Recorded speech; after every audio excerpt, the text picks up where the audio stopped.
நம்பெருமாள் நம்மாழ்வார் நஞ்சியர் நம்பிள்ளை என்பர் அவரவர்தம் ஏத்தத்தால் அன்புடையோர் சாத்து திருநாமங்கள் தானென்னு நன்னெஞ்சே ஏத்ததனை சொல்லினீ இன்னு.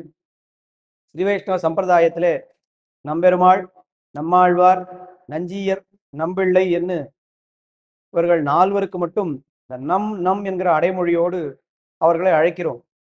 அதிலே நம்பிள்ளை நஞ்சியராலே நம்முடைய பிள்ளை என்று அபிமானிக்கப்பட்டவர். திருவாய்மொழிக்கு மிகப்பெரிய வியாக்கியானமான ஈடு 36,000 படியை திருவாய் மலர்ந்தருளியவர். நம்பிள்ளை திருவாய் மலர்ந்தருளிய அந்த வியாக்கியானத்தை தான் வடக்கு திருவீதி பிள்ளை வள்ளல் வடக்கு திருவீதி பிள்ளை பட்டோல கொண்டார். தெள்ளியதா நம்பிள்ளை செப்பு நெறிதன்னை வள்ளல் வடக்கு திருவீதி பிள்ளை இந்த நாடறிய மாறன் மறைப்பொருளை நன்குரைத்தது ஈடு 36,000 என்று கொண்டாடுகிறார் மணவாள மாமுனிகள். இவ்வளவு வைபவங்கள் வாய்ந்த நம்பிள்ளைக்கு திருவல்லிக்கேணியிலே பேயாழ்வார் கோயில் தெருவிலே பேயாழ்வார் சந்நிதிக்கு அடுத்த சந்நிதியாக கிழக்கே அடுத்த சந்நிதியாக நம்பிள்ளைக்கு ஒரு சந்நிதியை நிர்மாணித்துள்ளார். கடந்த 2 நூற்றாண்டுகளுக்கு முன்னால் வாழ்ந்த யோகி பார்த்தசாரதி ஐயங்கார் என்கிற மகான். இந்த இடத்திற்கு சரஸ்வதி பண்டாரம் என்று பெயர், பாடசாலை என்னும் அழைப்பார்கள். அதுவரை ஓலைச்சுவடியிலேயே இருந்த வியாக்கியான கிரந்தங்கள் ஸ்ரீ வைஷ்ணவ கிரந்தங்களை எல்லாம் முதலிலே காகித வடிவத்திலே புக் ஃபார்மேட்டிலே அவர்தான் ஏற்படுத்தினார். அவர் இல்லை என்னால் பல கிரந்தங்கள் நமக்கு ஓலைச்சுவடியிலேயே அழிந்து போயிருக்கும்.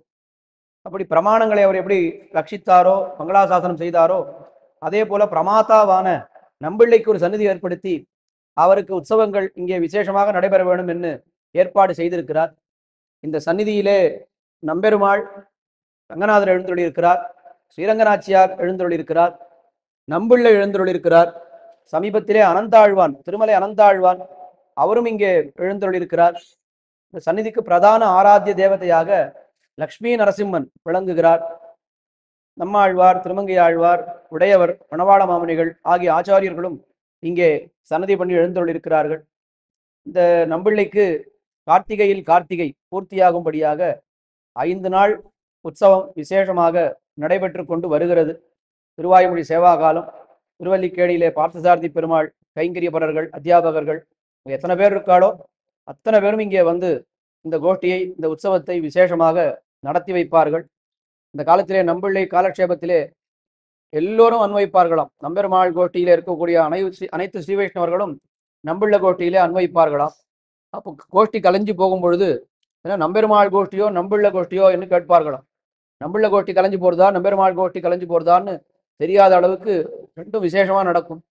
அதுபோல இங்கே நம்பிள்ளை உற்சவத்துக்கு நம்பெருமாள் நம்முடைய பார்த்தசாரதி பெருமாள் கோஷ்டியோ இல்லை நம்பிள்ள கோஷ்டியோ என்று நாம் ஆச்சரியப்படும்படி இப்போ விசேஷமாக இந்த வைபவம் உற்சவமானது தொன்று தொட்டு நடைபெற்று இருக்கிறது. அன்பர்கள் முடிந்தவரை இந்த உற்சவத்திலே எழுந்தருளியிருந்து ஆழ்வார் ஆச்சாரியர்கள் எல்லோரையும் சேவித்து இந்த கோஷ்டியிலேயும் பங்கு கொண்டு நம்பிள்ளையனுடைய அனுகிரகத்திற்கு பாத்திரபூத்தர்கள் ஆகும்படி கேட்டுக்கொள்கிறோம்.